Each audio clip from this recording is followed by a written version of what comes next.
ভাই সৌদি আরবে কি অবস্থা আপনার? ভাই সৌদি আরবের অবস্থা ভালো না। আমি 4-5 লাখ টাকা দিয়ে বিদেশ আইলাম। কি কামে আসলেন?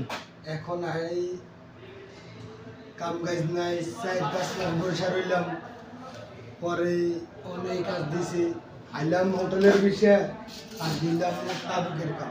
তাবুকের কাম আমি কোনদিন করছি, আমি করি নেই। এই অবস্থা, আমি তাবুকের কাম করি। দালালে কি কই আনলো আপনাকে? দালালে বলছে আর এই যে আপনার হোটেলের কাজ কই, এখন আমি এখানে ছাড়িয়ে দিছি। এখানে কি মেশিনের কাম দিছে? এই অবস্থা এখন টাকা পয়সা যে 4-5 মাস ধরে পাইতেছি না, অবস্থা খুব খারাপ। কি মিলে চলতে আছি বহুত কষ্টে।